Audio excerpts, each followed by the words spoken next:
Hi, I'm Chris Peterson. And I'm Ed Reese, and we're part of the Texas Children's Hand and Microvascular team. Today, we are going to introduce you to some of the basics of microsurgery.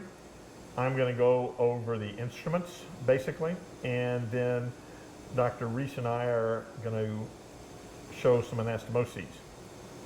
I think you can do successful microsurgery with just about 4 instruments. We have more than that here, but the old instruments were called jeweler's forceps. I personally think they should stay in the jeweler's case. They were modified minimally to use for microsurgery, and they're not real microsurgery instruments. I believe that one should use the longer instruments. They're well balanced in the hand. They're much easier to use, in my opinion, and they're much more ergonomic. But here today we have a pair of standard pickups.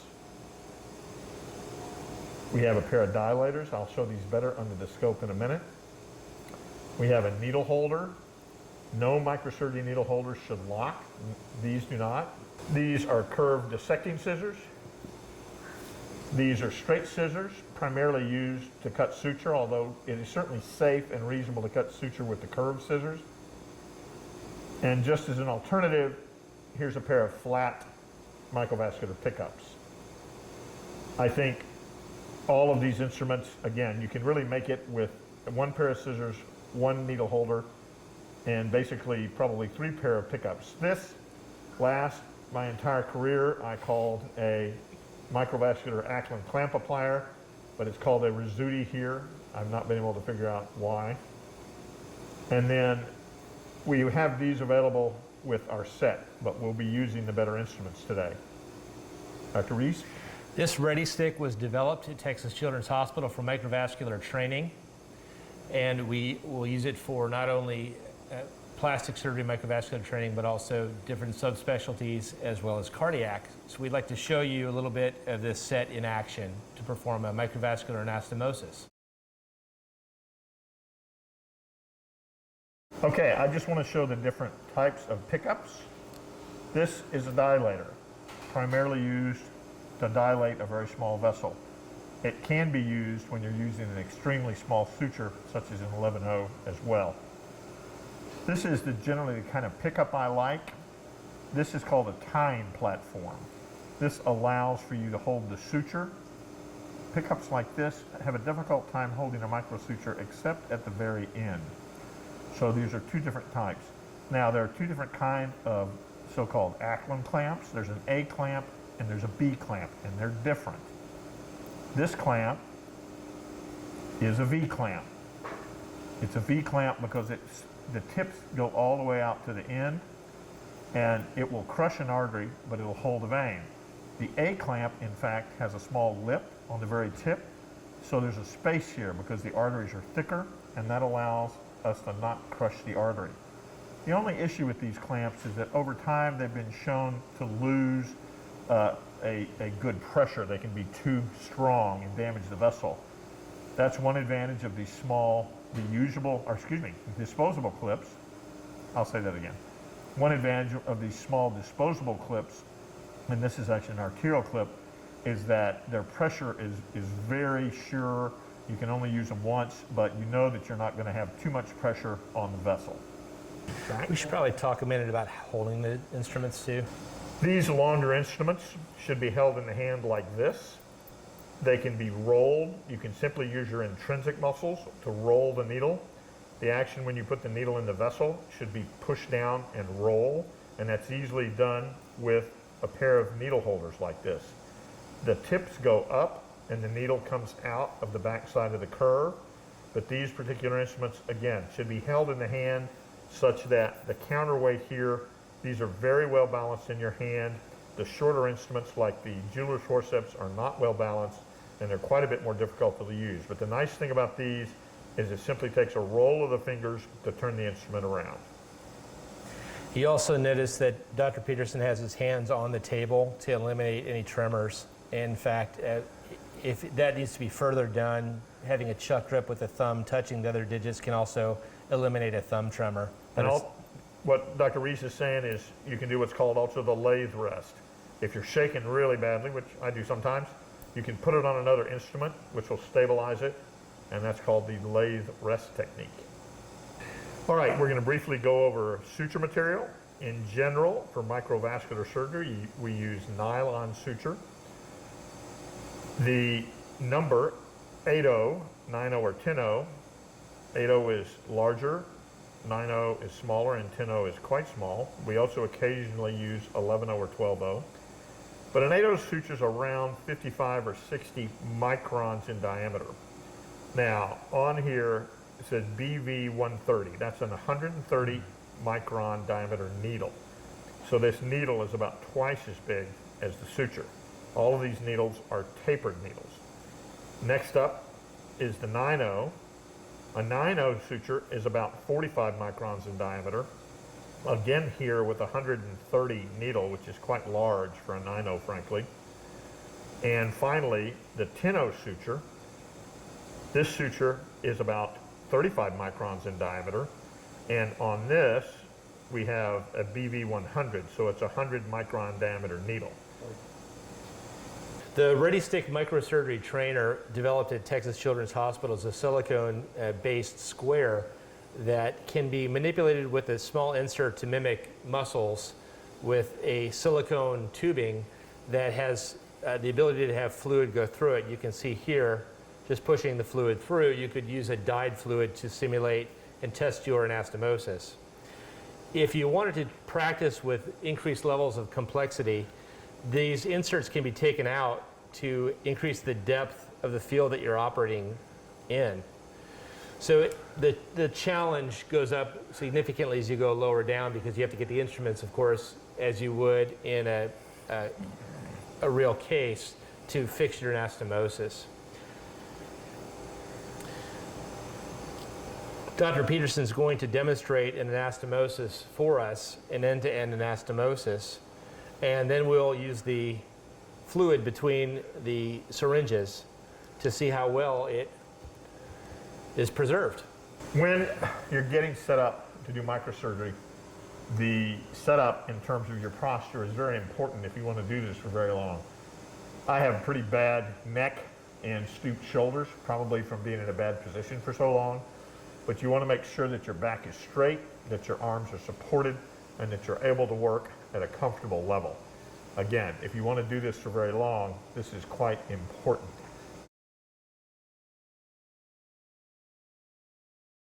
All right, so once you have the ReadyStick microsurgery trainer set up, you'll just have to divide the vessel in elastic tubing, which I'm about to do right now.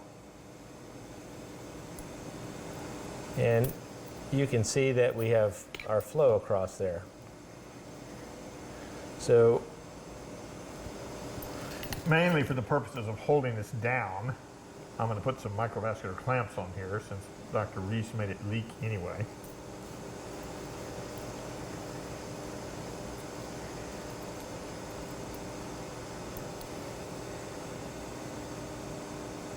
Okay, that'll work. Let's put one of these on here. It's a little heavier. I'm going to replace the plastic one with a metal one just because it's a little heavier. Now, I'm going to be doing an end-to-end anastomosis today. The traditional way to do this is by what's called triangulation, where 3 sutures are placed 180 degrees apart. This was originally worked out by Alexis Carrel in his classic work on vascular anastomosis. And in fact, it holds the vessel open. So you would put 1, 2, 3 sutures. I personally prefer doing what's called the one-way up or Harashina technique, where you put a single suture in the center of the back wall and then you walk your way around, and that way you can see every suture. Another option is to put 1 suture in the back and 1 in the front, and then you can simply turn the vessel 180 degrees. I personally prefer single clamps rather than double clamps. I think double clamps get in the way somewhat. Unless you have something that's under a bit of tension. Now, obviously, you should never sew this under tension. There will be times, for instance, when you're placing a vein graft, which is somewhat elastic and might be under a little bit of tension. In that case, you might, in fact, want a double clamp to help hold them together. So we're just about all ready. I'm going to load the suture. The suture comes on a little piece of foam, generally. There are different brands and they're all a little bit different. But here's your suture right here.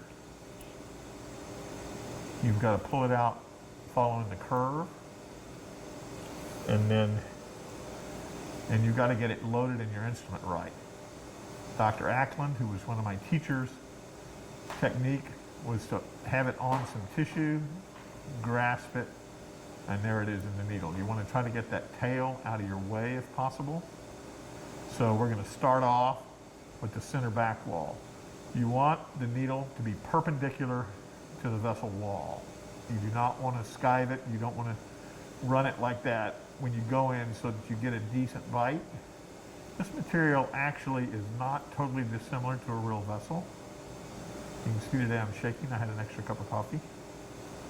So then you want to put, again, re-grab your needle. You need to practice this. Go on the inside, make sure you have the intima.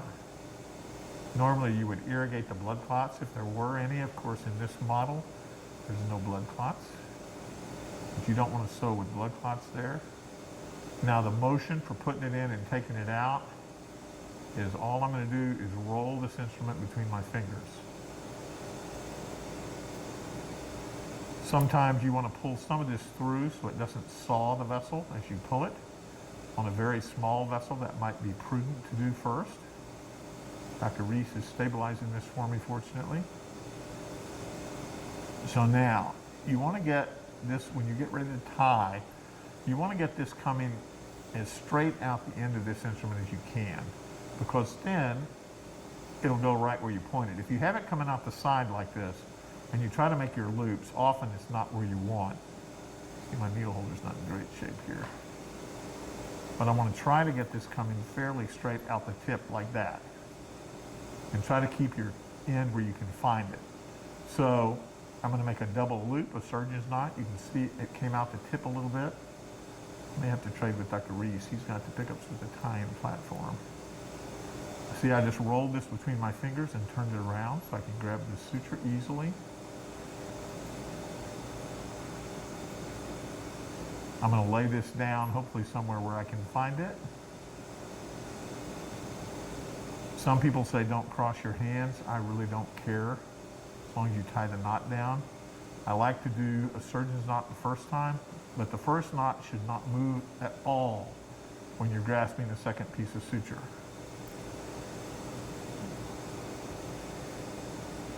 Fortunately, I have an excellent assistant in Dr. Reese here. Make sure that comes down. Dr. Reese is going to cut that. When you're cutting, you're looking to do maybe 2 or 3 millimeters, if that, from the surface, because if you leave long tails, it'll get in the way of the next stitch. You also don't want to tie it such as you bring their tail inside the vessel. It has enough memory that that'll make it difficult to get rid of it. I'm going to trade pickups with Dr. Reese real quick. There you go. All right, so in this technique, if you were going to do triangulation, which many people do, and it's certainly not wrong, you would put 2 more sutures in 180 degrees apart, a thirds around the vessel. As I said, I prefer to do the Harashina technique and work from side to side and go from the bottom forward. All right, so I have my needle here. It's stabilized on the tissue. Theoretically, I can just grab it. There you go, okay? So now we can turn this just a little bit. You can put your pickups in the lumen. That's quite reasonable. I get Dr. Reese to help me by turning this a little bit. So next suture, you have to gauge. It takes a lot of experience to gauge exactly where to put these. But as you come around, you'll get the feel. Some people say the thickness of your bite should be roughly, the depth of your bite should be roughly the thickness of the vessel. I think that's fine, but I think it's going to depend. I ended up with not a very good needle holder, unfortunately, on our set.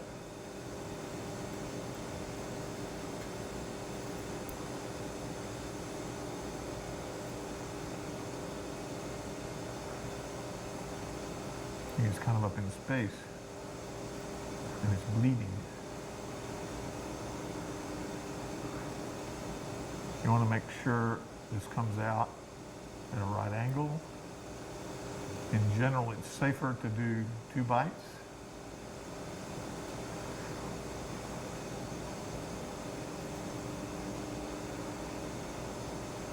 It's much easier, these pickups with a tying platform, when you grab the suture, do like I was saying, try to have it coming straight out the tip. It's cheating using these. These are brand new. You'll never have these instruments again, at least not in my experience. Because of where the suture is, I'm going to leave my tips down.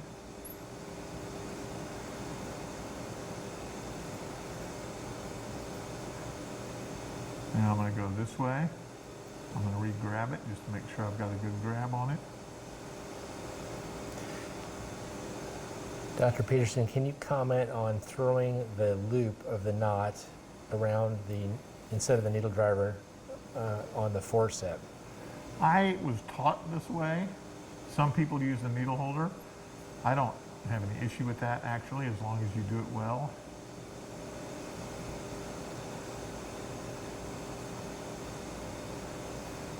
See, I'm laying that down on purpose. Try to lay it down on the tissue so you can find it. Otherwise, it's going to do what it's doing right now and go right behind the vessel. Like that. Normally, your assistant would help you with this. Normally. Now, what I said is don't do that, because that'll have enough. I'm going to do it to show you. That'll have enough memory that now you're going to have trouble keeping that out of the lumen. Will you cut that, Dr. Reese?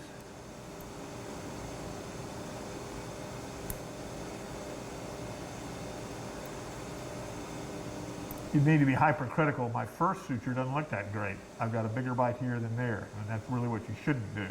My second one looks better. So now we're in the back. I've loaded this backhanded. A lot of residents don't want to do backhand, but you've got to be as good with the backhand as you are with the forehand if you're going to do this well. All right. Now, did I grab full thickness? Close, but I think I did. Nope, not quite. See, I did not really grab the intima, so I need to redo that bite. It's always better to do this right the first time because it's not that much fun at 2 o'clock in the morning redoing it. So the motion is to roll this out. I would like to make a comment in general for you young residents. It is very difficult to assist an experienced microsurgeon if you haven't worked with them before without being in their way the whole time. I've had fellows who, while I was trying to sew, had the pickups up here in the field and didn't even notice it. It's much better just to get your hands out of the way and let the surgeon operate. All right, so now I'm going to roll this. All you want to do is roll that like that, and it shouldn't pop. You see how it didn't pop? So that's a nice suture. My first one's not that great. Thought it was good, but it's not. All right, so I've got this nice pickups. Try to get it coming straight out the end. Now, wherever I point that is where that suture is going to go, okay? So the way I'm set up now, I'm kind of backhanding this, but this should allow me to pull this down square, just like that. You lay this down so you can find it. You grab this again, you have to cross your hands. The other thing is don't hit these clamps. If you put the anastomosis under tension while you're doing it, it's going to tear the vessel. Sorry, I'm having a little trouble with my monoplegic left hand, as my old chief used to call it. There we go. Okay, that one looks pretty good. I'm pretty happy with that one. You should be happy with all of them, frankly, if this was in person.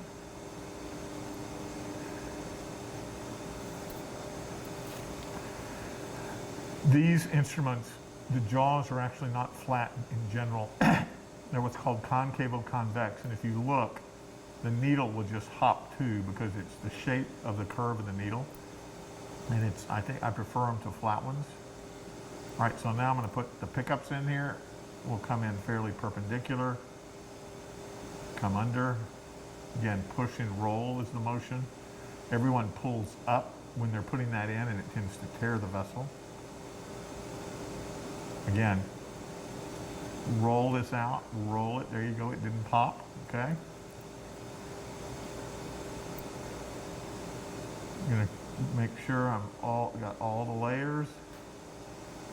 Oops, that was not any good. Every time you run this along the inside of the vessel, you're cutting the intima, which is not good.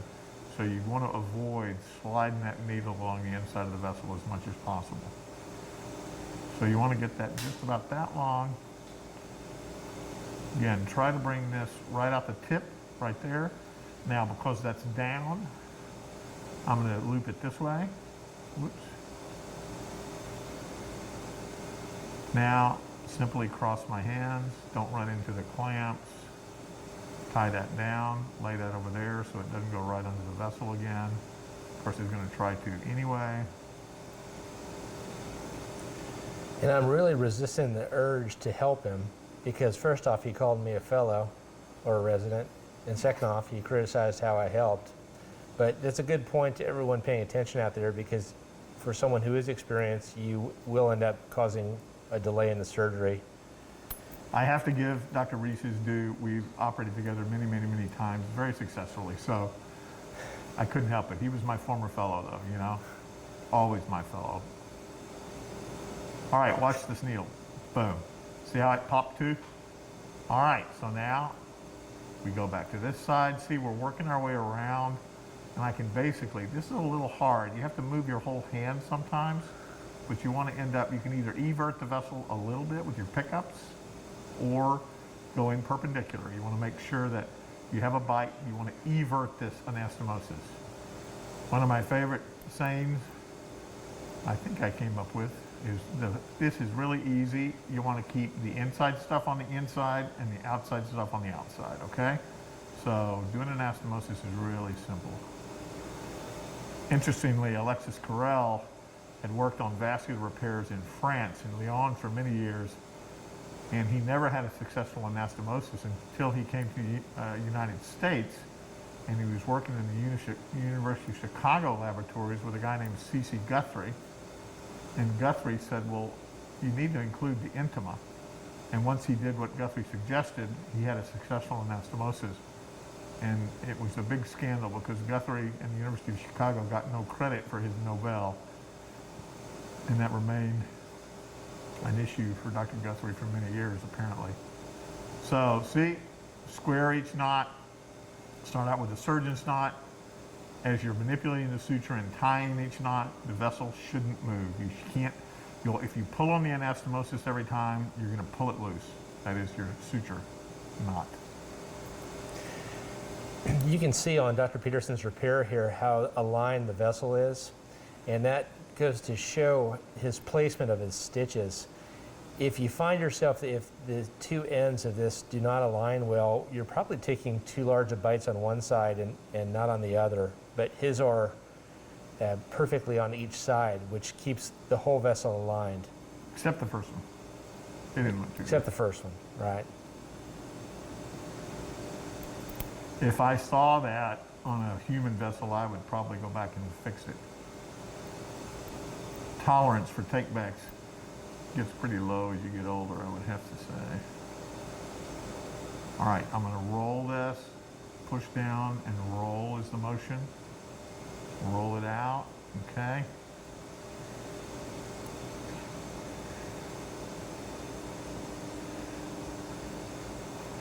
Get this coming straight out the tips if you possibly can.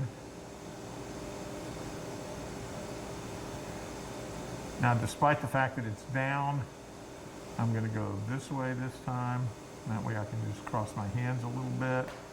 Again, I don't understand why people say you shouldn't do that. I think as long as you don't want to do this. Run into the clamp. That way you're putting tension on the anastomosis while you're tying your knot. And I can assure you that will tear the vessel. Younger vessels will tolerate that kind of stuff, but older vessels that have early atherosclerosis will not tolerate it well. Do you change your technique, Dr. Peterson, if you have a lot of atherosclerosis when you're... Well, you just got to be super, super careful. Sometimes you'll have to try to pick your way around the plaque and say in a diabetic vessel. Soft plaque is almost harder to deal with than hard plaque because the vessel just falls apart before you. Admittedly, hard plaque, the vessel can fall apart as well.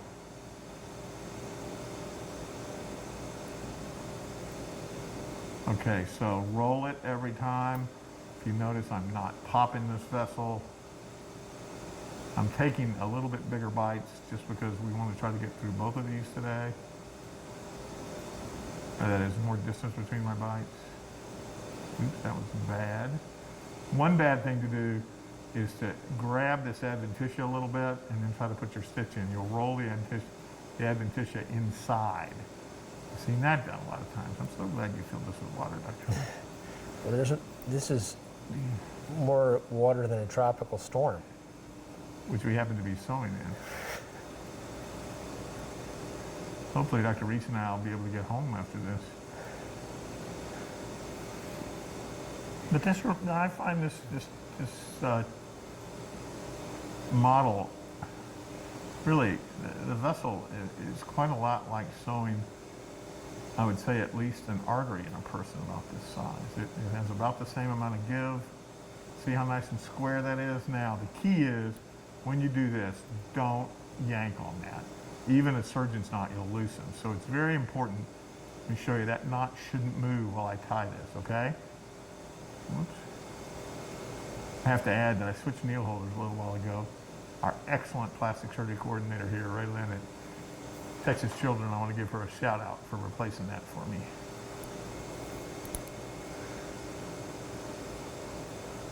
If I can wake up Dr. Reese. I was just so enamored with Raylyn and her prowess in the operating room. All right, we can still see every stitch. Again, that's why I prefer this technique, especially when you're teaching. You want to get pretty perpendicular, but you can push the vessel back a little bit and make up for some of that lack of perpendicularness.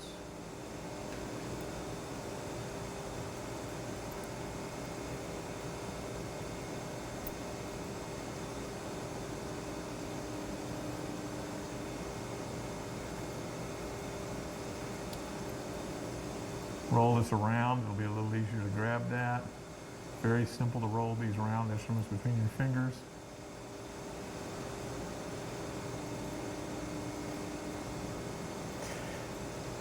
Before you finish your anastomosis, Dr. Peterson, do you ever, in a patient, flash the artery or vein if you're concerned about having clots at this stage? Not usually. I think if you do this expeditiously, my experience over quite a number of years is that it shouldn't clot.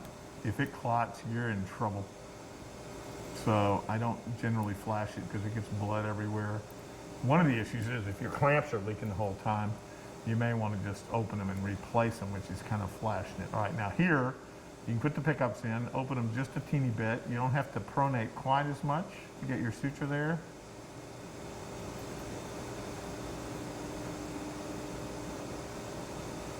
Still better to do this in two, I think.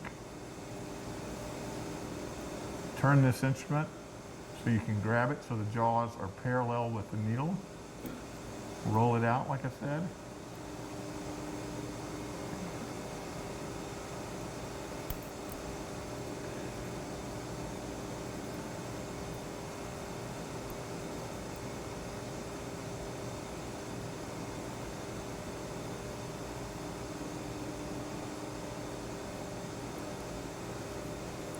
And you'll notice when Dr. Peterson places that needle on the distal part of the anastomosis, he doesn't scratch it across the intima, which can cause thrombosis against the intimal wall. It's just one point and directly through the wall of the vessel.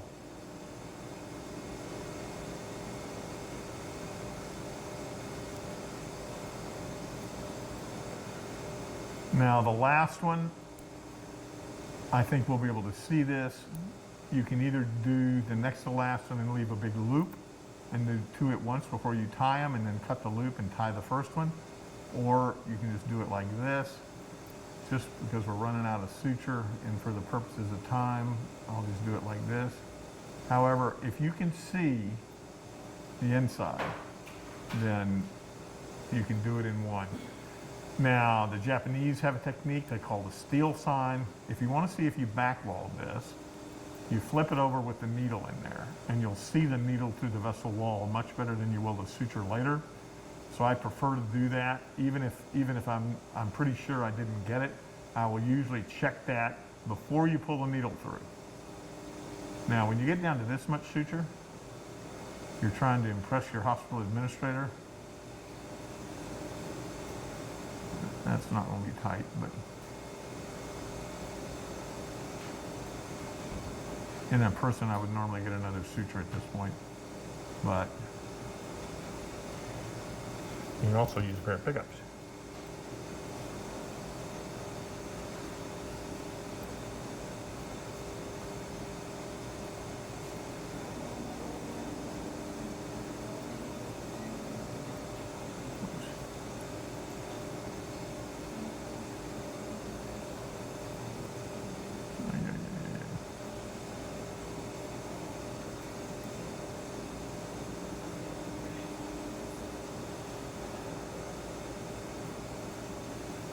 All right, that's the way I personally prefer. You need to put this suture back on the little suture card and hand it to the nurse. These sutures are not visible on x-ray. Generally, we don't worry about it if we lose one, although sometimes the nurses will want to get an x-ray, but they won't show up. So,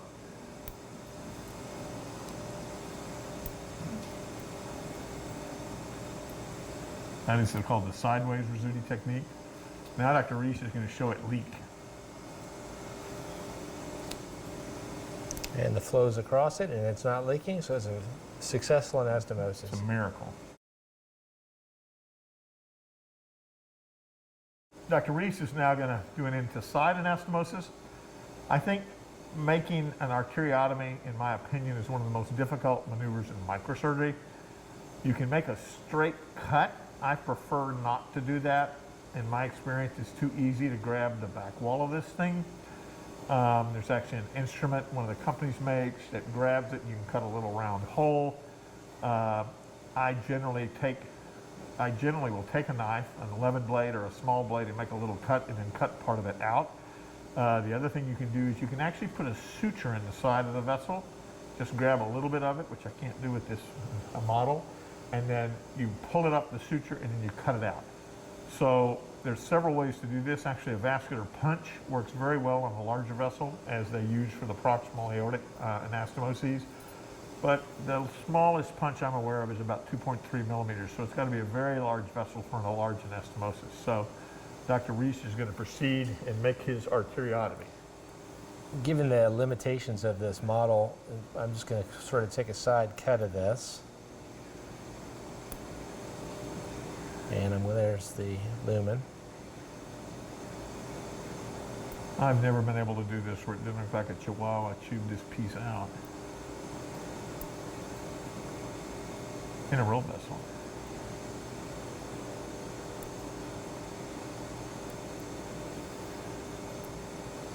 Not too bad. Just going to take a little bit more off this side.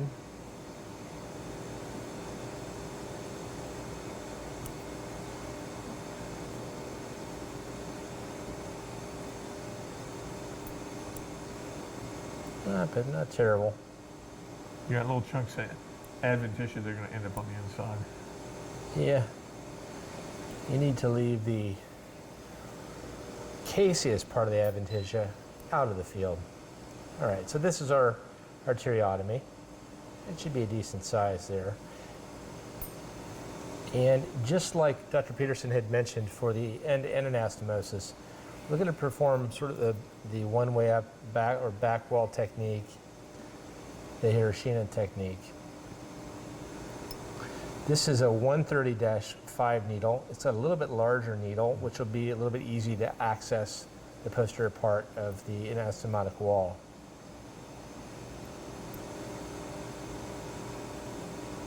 So I'm going to start right at the lip, at the end of the anastomosis, and I'm going to start working it back. Actually, I think I'll start more towards the middle I've got a slight hole there, but I'm going to try to work around that. Now, Dr. Reese, when I'm in that position, I generally start here and sew towards myself. All right, I think it's a little harder to put them in once you've got one there. That's just an observation. that's what we'll do. One thing I learned by being a fellow in microsurgery is that you can always learn. The other thing, I think, especially, this is a technically much more demanding anastomosis than an end-to-end. Marco Godina many years ago said this was the safer of the two anastomoses. I don't know if anyone knows why, but it's because when you do this, you have cut the circular muscularis and this won't go into spasm.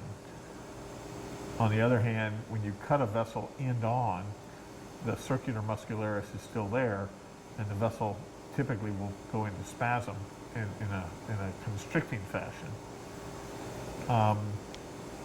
But I think the technical difficulties in doing this are so great that in general, I think for a younger microsurgeon in general, end-to-end is a safer anastomosis to do. The same principles apply as the end-to-end, where you don't want to scrape the intima. And you want to try to get it just with one attempt if possible. The other thing is on this anastomosis, I also feel that if you're unsure of yourself, it is sometimes better to go inside out on the vessel you've made the arteriotomy in, because I think it's easier to not miss the intima doing that. That's complicated, but if you go outside in on this vessel, I think it's easier to skive and miss the intima.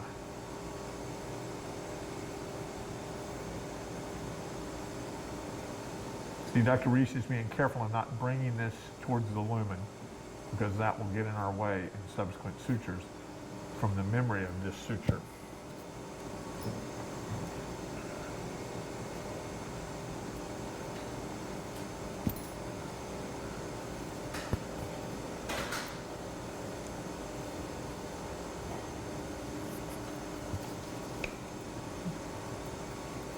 Now, you can let this open itself up a little bit. It might make it a teeny bit easier. We're going to come right from this. Yeah. But see, it's a little easier to sew towards yourself. If you had put the first suture in this corner, you've got this vessel in your way, your end-to-side vessel. See, that's the problem with coming from the outside first. It's easy to skive with the curved needle and miss the intima, which Dr. Reese just showed you on purpose, I'm sure.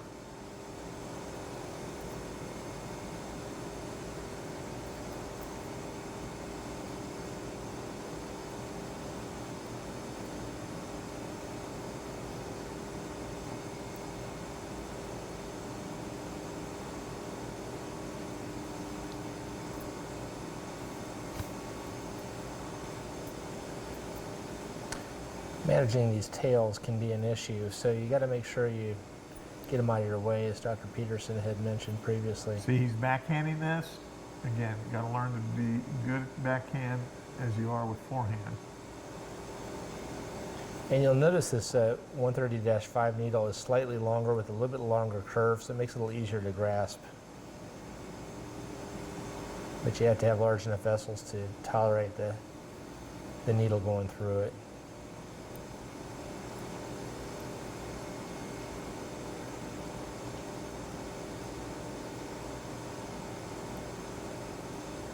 Sometimes I'll do just a single knot with this rather than a surgeon's knot.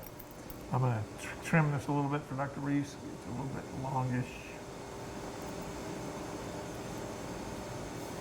So that you can slip it down there, and sometimes that's helpful when you're dealing with the back side of these vessels. Worse, that looks like that's not sliding very well.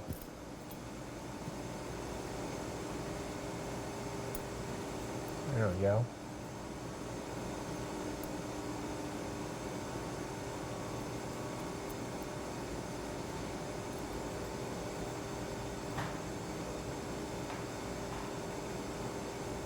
Dr. Reese clearly wants that to be in the lumen later.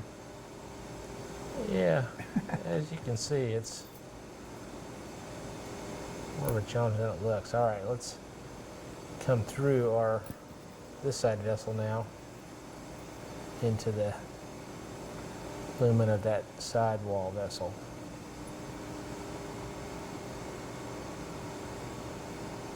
I'm going to skip past where that arteriotomy, that was all shanked. If you did that in real life, that would be a nice spot for it to leak, especially on the back wall when you can't flip sure. this over. And we are fortunate that this is not a human trainer, but a silastic tube trainer. Well, maybe I got a little lucky there.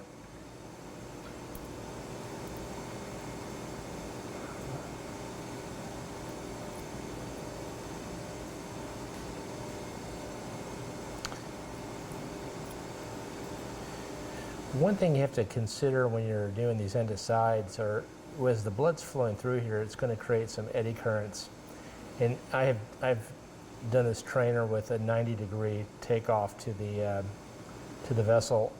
When you're dealing with a patient, you may want to consider doing it a 60-degree takeoff rather than a direct 90 degrees.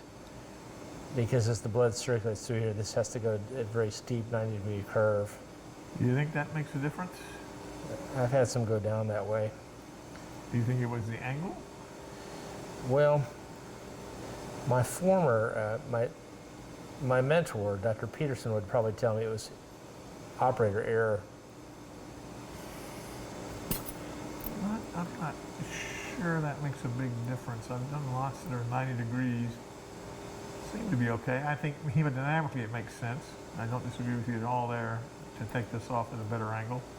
The other thing is if you've got a smaller vessel here, you can make this longer and cut this. The general surgeons, vascular surgeons call it a cobra head.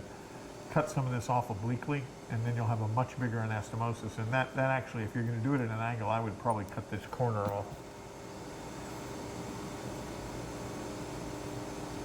Okay, now we're getting out to the corners of the anastomosis, and this can be a bit of a challenge. This is where it will typically leak. I'm taking a little wide bite there. The other thing Dr. Reese is avoiding, which is easy to do here, get behind your other suture so you're not making up any distance, especially when you're coming somewhat blindly from the back like this. You have to come fairly blindly on an endoside like this because you can't flip it or anything. And Dr. Reese is absolutely right. If it's going to leak, it's going to leak right there.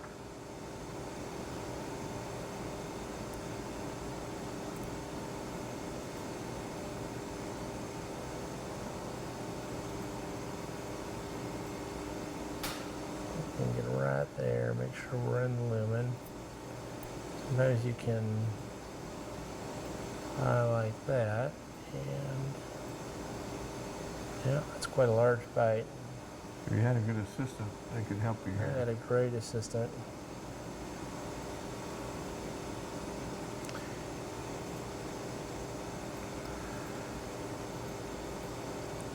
Okay, a little bit larger than I probably would do in a patient, but at least that covers that corner. Move this just a little bit, Pat. There we go. Get it back in the middle.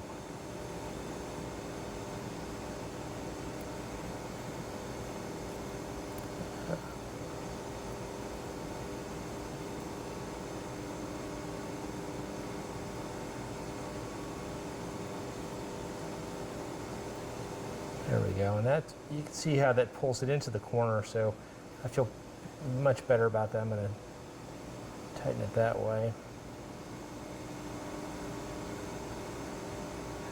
Dr. Reese just did 2 half hitches, so that slid down. But if you don't get them on there right, that's not going to slide down, and you'll have a loose knot, and it will leak. Right. One thing I've had issues with, Dr. Peterson, I'd like to hear your comment on it, is when I've done a surgeon's knot, at times it can be too tight. It can strangulate the intima, especially as you're a young microsurgeon. You have to be careful with that. You don't want to put too much tension applying those. I'd rather it be tight than loose. So. Well, I'm a pretty simple man, so I don't want it to leak. The problem with it leaking is not that it leaks usually. The problem is where it leaks. I mean, that's a platelet condo at the beach. And so they all aggregate where that leak is. And you'll often see the white platelet clot on the outside of the vessel. So if you have a big leak, you need to get it fixed fairly quickly because the platelets are going to congregate there. And if there's enough of them, it'll block your anastomosis off, even if you have a good anastomosis.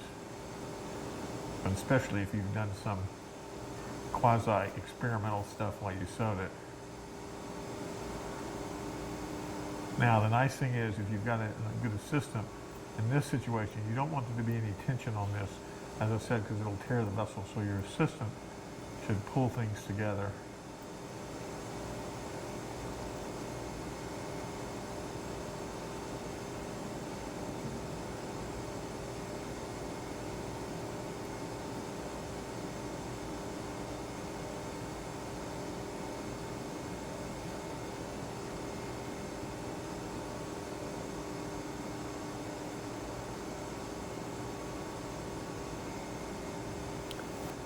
Trouble grabbing that suture with those forceps, but you will learn you have to overcome that in microsurgery.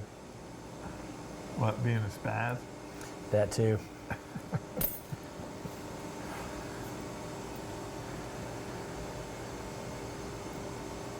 And I think sometimes it's not a bad idea to leave this stitch. Once you start putting this in, it closes up your corner. Now, I mean, I think you can see, Dr. Reese can see pretty well now, but sometime I'll leave that, won't put that last stitch in on the other side while I sew this side. And that way you can still see inside. It's very important to be able to see what's going on inside so you don't back wall it. It's okay if you back wall it as long as you recognize it and take it out. Check. I don't think I got all the You intima didn't on get that full one. thickness there, Dr. Reese.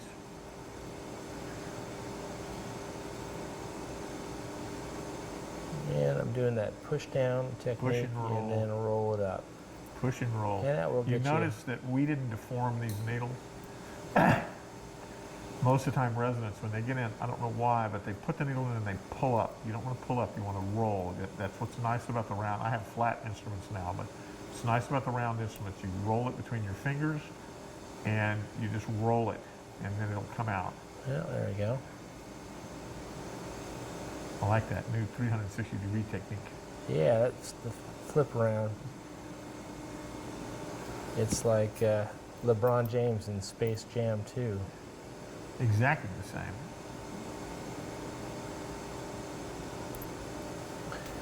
All right.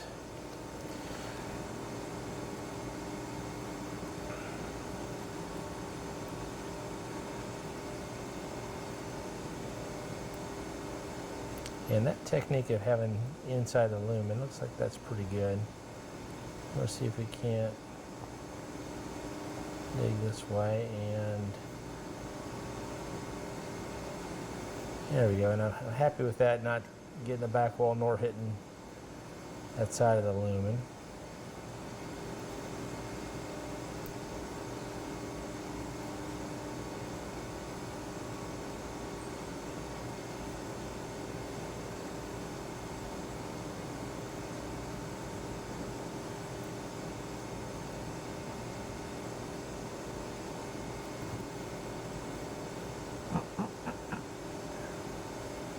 Alrighty. You need another stitch there, Dr. Yeah. Reese? We got another stitch. Can I get one more stitch, please? 8. 80. 130-5. Yes, please.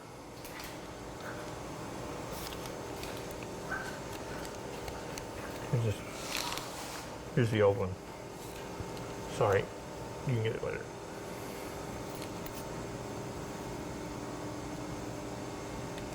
Okay, now I'm going to try to bring this little guy home.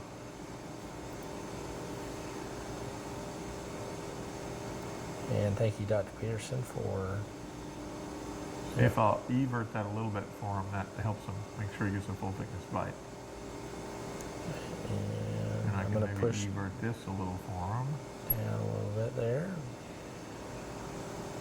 Here we go. There.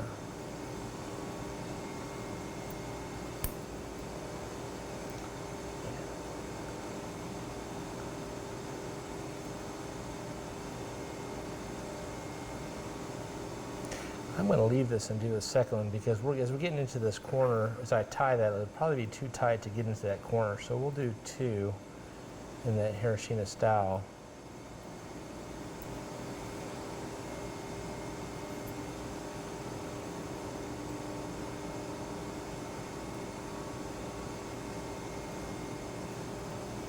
This takes some mighty wrist pronation to get around this corner.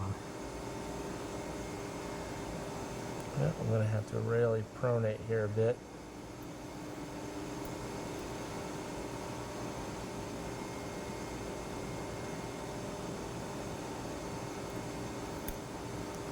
I want to take that in 2 so I can make sure I get it right into the corner, because again, this is where it's going to leak if it leaks We're going to find out in a minute. in general. Alrighty, let's see here. Here we go.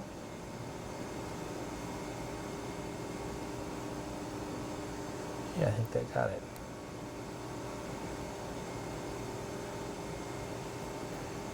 Okay. This is what I was talking about earlier for your last suture, even on a regular anastomosis. Do a loop, which is not Dr. Reese has done here. Which one do you want to tie? I'll cut that one. Line tight, that's too short. Not my intent.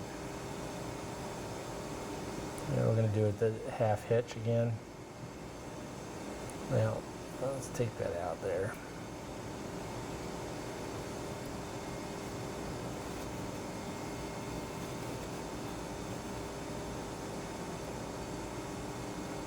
Now, wait, I'll show one thing.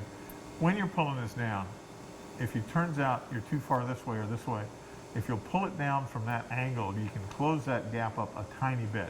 Here, Dr. Reese probably needs to pull it down right in the middle, but if you've got if you're a little further away than you want to be or a little too close, pull it down from an angle, and that'll make up, not a lot, but it'll make a little bit of difference in terms of where that sets, in terms of where your suture is going to really lie.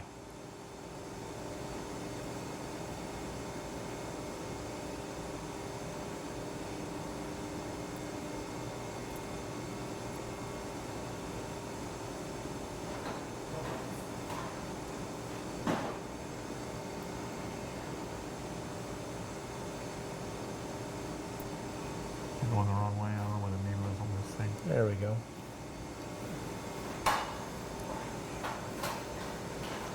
And when you're setting yourself up for this, Dr. Peterson had mentioned this before, but if you start close to where you want to end up with the tip of your needle driver, you'll save and have a little bit more economy of motion. Now I'm going to go a little bit towards this way to this point to bring that together.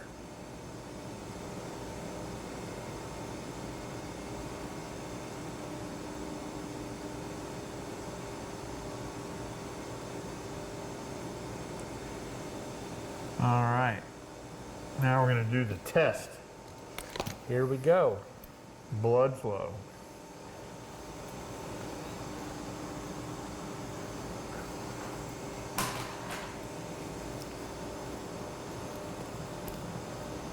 That's suture hole. Well, I think it's better to undersew it than oversew it, because right now, if you want to put a repair suture in, it's the safest time to put it in.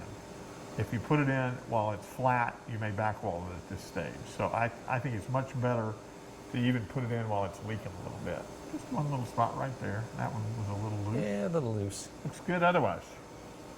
All right, and that concludes our end-to-side anastomosis for the Ready Stick Microsurgery Trainer. Thank you for your attention.